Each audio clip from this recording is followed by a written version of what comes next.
Hello guys, good evening. So here, meron na naman tayong another client. So nagpaparedy po ito sa ibang tao. So this target, di ko na lang din babagatin ang mga pangalan. It's all in me, further confidential and mga private matters. Gusto ko lang i-share kung ano yung mga pwedeng, baka gusto nyo din na magpa-reading sa akin privately, pwede din. Pero itong video na ito ay I asked the permissions of my client kung okay lang ba na mag-make ako na video. Okay, let's start. So, nag-full reading siya dito sa kanyang, may tao kasi siyang gustong, kumbaga magkichismis siya. Yes. So, okay. I shuffle the cards. I give the intention for this Mr. M. So, si Mr. M daw ang ating ipapareading. So, number 1 question to Mr. M. Okay. Any guidance? So, anong klaseng personality po si Mr. M?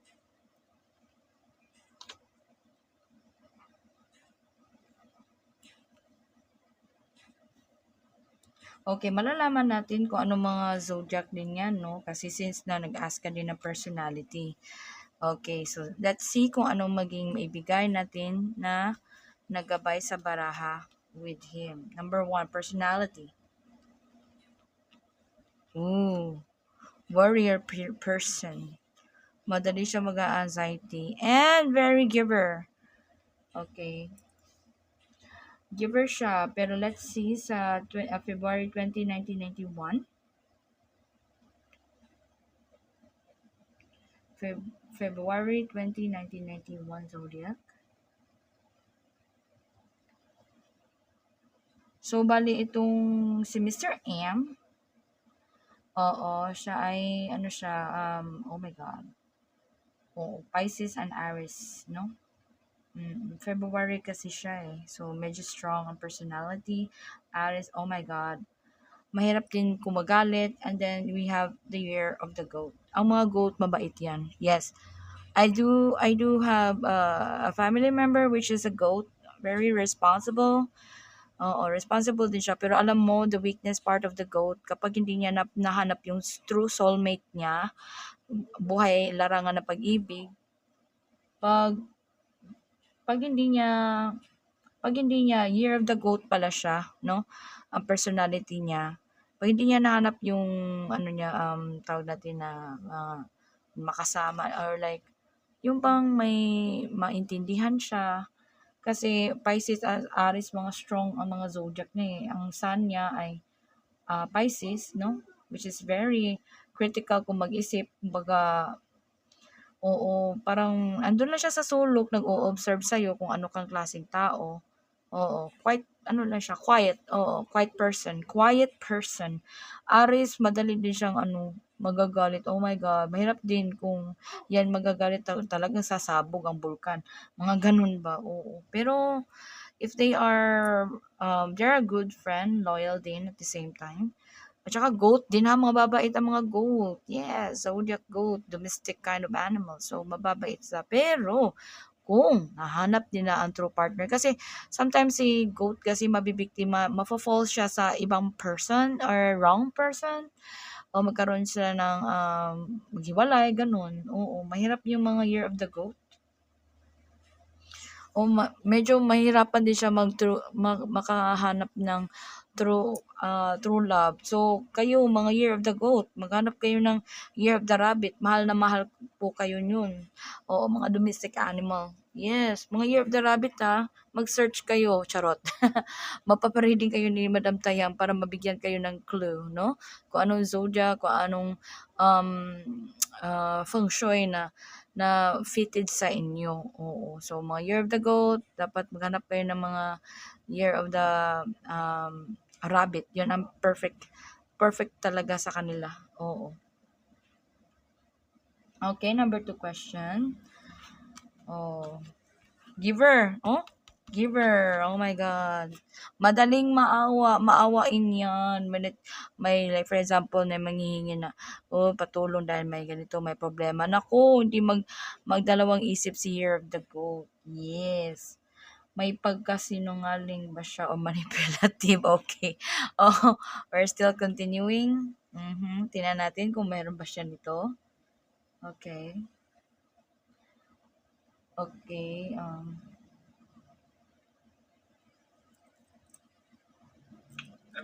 Ay, wait sa. Nag nagkuhan ko nagwasa ka. Apakuyog ka nako. Ha? Napakuyog ka, luyas. Nag-read. Nagkuhan ko, tanawa. Oh, bagsa ko kadyat ha. Tawag ko nimo. Ako tawag. Okay. Sige, sige. Sige. Bye. I'm sorry. Yung mahal ko ay na-miss ako. Charot. Oo, sorry. So, let's continue with our reading. No? So, okay. So, yung question ni client kung may pagka-manipulative. So, may pagka-manipulative pa, kung meron ba mga ganun na character doon. Okay, so, hindi naman. Hindi naman siya quite bad. Oo.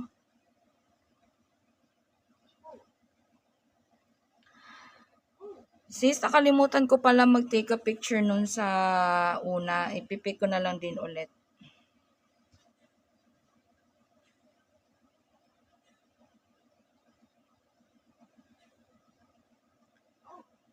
So, yan ang unang cards, no? Yes. Hindi naman siya gaano ka-bad, sis.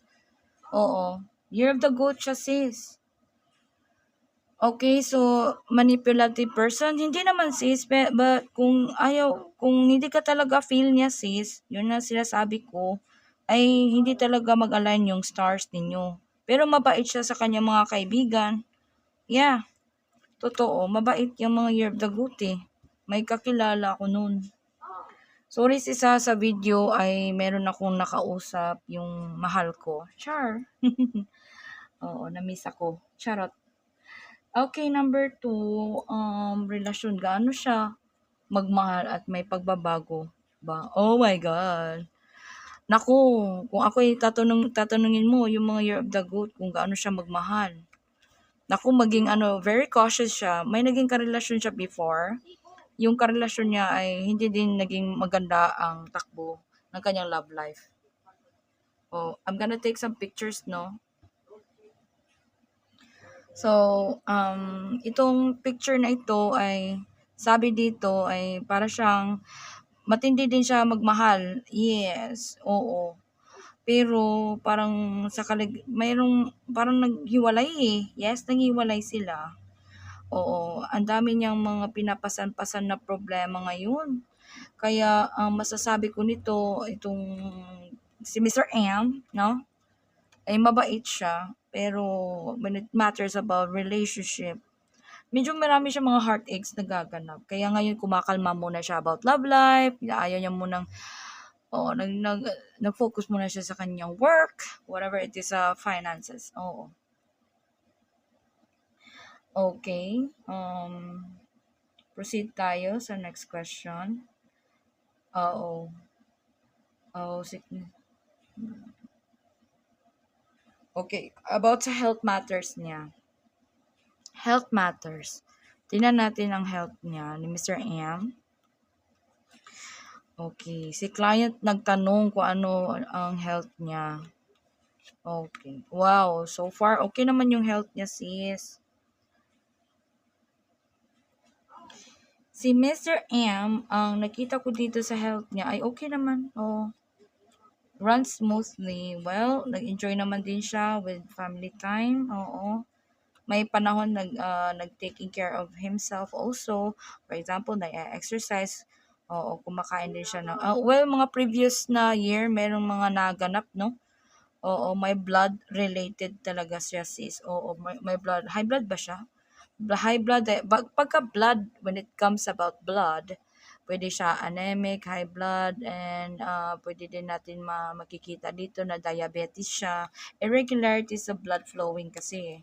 So, itong mga cards na ito ay nagsasabi na sa blood na nakikita natin at sana maiwasan ang mga stress ni client. Oo, ni I mean ni Mr. M, kasi kapag may stress ang tao, naging irregularity siya. Yes. Okay, last about the sa questions. Okay, kung happy ba siya sa kanyang field of work or naghahanap pa. Okay.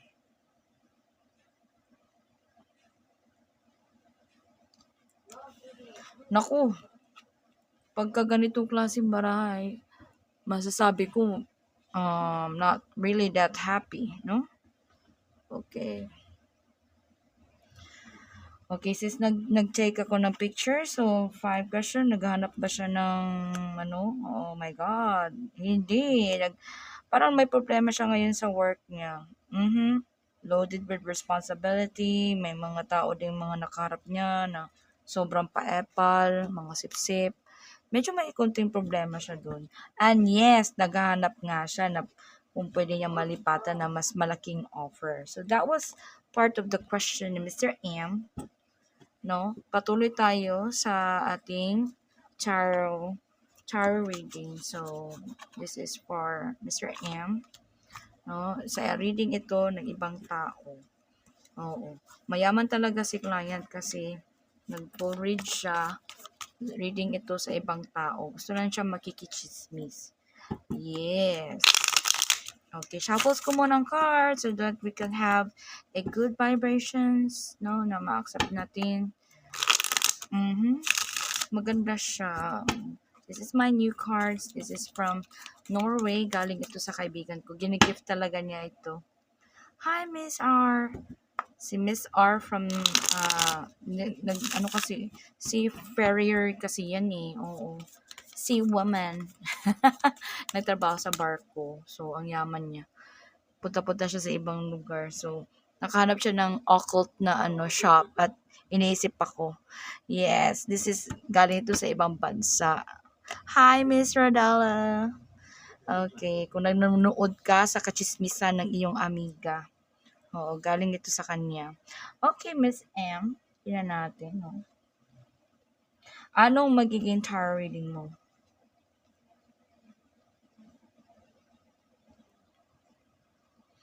Mr. M pala, na Miss M ko pa.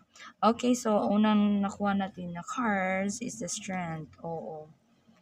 Parang sa kanyang sarili ngayon, nakafocus siya. Taking good care of himself. Okay, tingnan natin kung ano magiging chismis ng buhay ni Mr. M. Okay.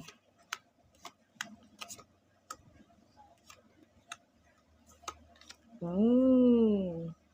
Okay, base sa ating cards, set up ko muna.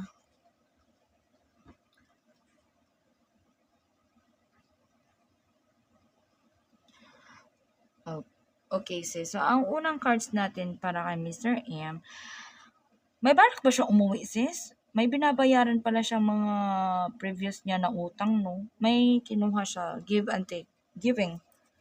Ngayon, nag-save siya ng pera, kaya pala, oo.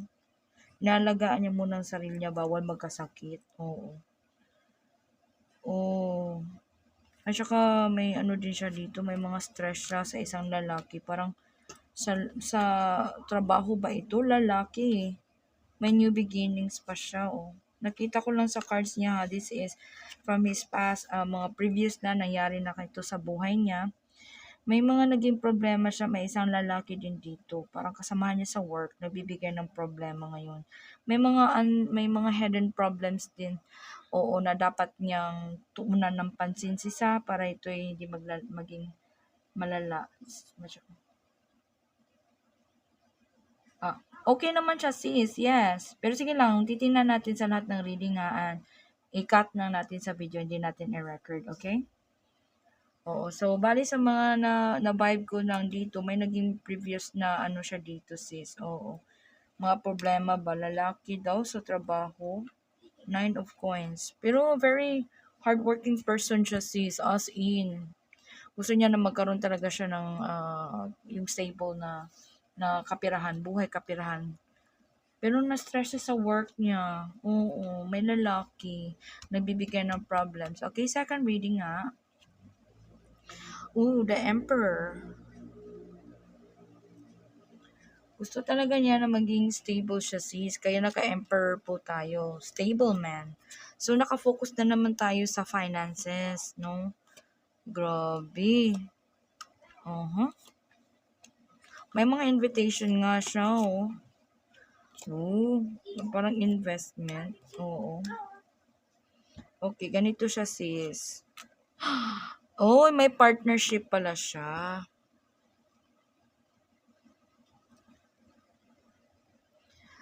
So, I'm gonna take a picture. Sabi dito sa ating card sa second reading niya, may negosyo siya parang kapartner niya. Para siyang pagkainan, may negosyo ba siya? He's working but at the same time meron siyang mga other options na pagkakakitaan ng pera. May partner siya sis, pero ito pinag-focus niya ngayon kung maging okay ba? Oo. Maging maganda bang flow? He is rest taker person, no? Oo, may isang babae din dito. May babae dito sis, oo. Parang nagkaroon sila ng hiwalayan. Getting to know each other at saka parang partly dito na meron sila mga problema din. Babae sis, may babae siya. So, do you have in common na may naging karelasyon ba ito na babae? Kasi parang nagka-problema sila eh. Oo. Nagka-problema sila sis dito sa isang babae relationship. Pero may partnership siya ha. Oo. Para siyang food business. Kasi cups kasi. Ooh, na. Oh, investment. Okay, third reading niya, nag-making investment na po siya. Oh my gosh. Sino ba itong ipinaread mo, sis? Ang yaman. Puro pera-pera lang ah. Oo. So, boo. Naka ano-ano din tayo dito. Oh my gosh. Tingnan natin. Okay, I'm gonna take some pictures din. May David na tayo dito may double cards po tayo dito. So, pag ganitong cards, double cards, may problema dito sis. Well, yung previous na relationship niya sis, meron talaga siyang broken hearted or hindi magandang relationship. Kaya nag-move on na siya. Yes. May balak na siya mag out of the country trip. Oh, may new beginning siya sis eh. Pero yung new beginning niya, hindi na alam kung magkiklik ba or something like that. Oo. Pero may devil cards dito sis. Oh my God, ang kanyang trabaho parang meron talagang something doon. Oo. Parang re-evaluation kung magstay na ba siya or mag-focus siya sa kanyang ginagawa na investment. So ito nga, itong reading niya sa future reading ni Mr. M. Puro tayo pera-pera sis. Oo, nag-i-invest talaga siya. He is investing money, no? At saka parang may something din dito. Sa work niya sis, nagkaroon siya ng devil. Oo. Yan po. Okay. Okay. Ikaw pala yun. Pero sis, so far, ikaw lang lumabas sis. In fairness. Sis, hindi siya naghanap ng iba. Oo. Parang more on money. And then, he wants to be stable. Like, oo, ganun. Parang walang babae-babae signal. Yes, sis. Nakita mo ba? Pero may devil siya dito. Sige. Cut natin yan. Oo, ito pala yung ano mo sis, no? Sige. Mag-cartoon na muna tayo. Pero wala siyang balak maghanap ng iba sis. May chance, oo, if you are open sa isa't isa, yes. Kasi parang sa totoo lang sis, hindi na siya nag-focus sa love life eh. Parang pasira lang. Gusto niya maging stable siya when it comes about money. Okay. Card tayo sis ha. Okay. Para kay Mr. M. Ooh. Si Mr. M ay focus naman siya sis. Napapadala ba siya ng pera sa inyo po? Oo. The King of Hearts. All about money. All about relationship and family. Pamilya kasi itong topic na to eh.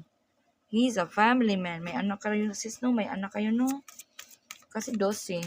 Okay, tingnan natin ha. This is for Mr. M. Okay, nasa isipan ko na lang din. Di babanggitin ng pangalan, no names tayo dito. Okay. Yun na nga sis, no? Parang may something nga dito. Okay, chine-check ko muna sis. First reading niya ito sis ha. Tingnan natin how does it goes. Naku, may mga bad news siya natatanggap po.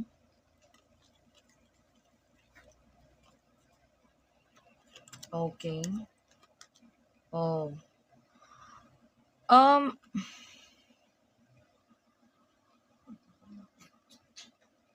Ating first reading sis ay may andito ka dito sis partner niya, no? At saka sabi din dito parang nagkaroon nga ng problems and all. Sabi din dito sis ang kaparehan niya, ito na nga no, nagkaroon kayo ng parang something like separation. Yes, sis, si Mr. M, oo. Parang tinatalikuran niya muna kasi gusto niya munang mag-i-invest. Gusto niya munang mag-begin solid foundation when it comes about money. Yes, sis. At may mga tao din dito, mga kasamahan siguro niya ito. May piniprocess pa siya ng mga documents na. May trust kasi tayo ngayon eh. So, yun na nga no, nangyari ito first reading. Okay, proceed tayo sa second reading niya. Well, makita ko dito sis, may mga tao dito. Pero may mga partners sis, mga married. Yes. Oo, sa work siguro ito related sis. At may bad news siya. Yung bad news about sa family. Pero nakatalikod naman siya sis. I shuffled the cards for the second time around para kay Mr. M. Oo, sabi dito sa ating cards, may mga nangyaring hindi maganda. Broken relationship from the past na tinatalikuran niya ito. At ngayon, gusto niya munang magkaroon ng stable. Which is nakita natin sa ating tarot reading. Okay, tingnan natin kung ano magiging flow nito ha. Okay. Uy, hindi talaga maganda yung kapartner ni Mr. M kasi parang, tinan mo,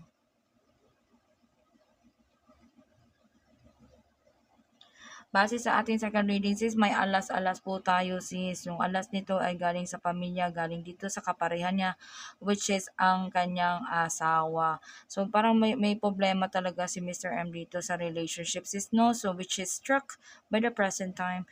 At may nakasama din siyang isang lalaki sis na nagiging partnership niya sa kanyang trabaho ba ito sa negosyo niya sis. May mga lalaki na dito, isa lang babae po ang lumabas dito sa second reading at nagka-problema sila. So, as you can see sis, itong si Mr. M, isa lang pong babae lumalabas is no repeated. May babae man pero may partner din o may asawa. So, may makikita natin kung meron ba siyang iba. No, there's no active relationship but rather than parang naghihiling muna siya sis. He wants to get healed. Gusto niya munang makawala dun sa mga naging problema ba? Oo. Sa past niya. So, I think yun na nga, no? So, nakita mo sis, walang babae. Isa lang. Ang kanyang asawa. So, let's see sa third reading. Okay. Oh, may babae na dito.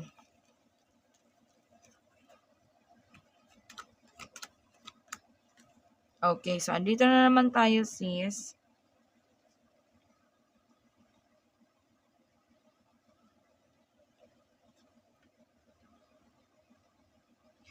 Nakalimutan ko pala i-open. So sis, I'm take 2 shots kasi nakalimutan ko. Pero sis, see, may manag-asawa na naman din ulit.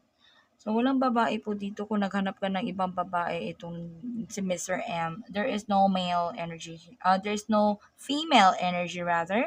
Puro mga male energy po. Ang mga katapat nito ay puro negosyo at saka sa trabaho. So, nakita mo kapag nagka-diamond, diamond is represent money, hearts is emotions, and also the clubs will be like ano yung mga ginagawa niya ngayon, minamanifest niya. Pero may isang ano dito si sa parang family related na lalaki na parang nagka-problema siya. So far sa akin nakita no, wala akong na sense na meron siyang ibang babae na yung kinagiliwan or mag-start ulit. No, he is mostly parang parang nag-healing muna siya. He wants to get ready. He wants to be okay. He wants to be like yung mas stable yung kanyang finances. Oo, yun ang nakita ko dito si sis. So, well, kung naghahanap ko kung meron ba siyang bagong pag-ibig, no, there is no bagong pag-ibig. At saka parang ano siya ngayon, oo, focus siya ngayon, may mga problema siya nga eh, sa kapartner niya. Oo, all about money. Okay, triplet cards po tayo ngayon sa reading ni Mr. M.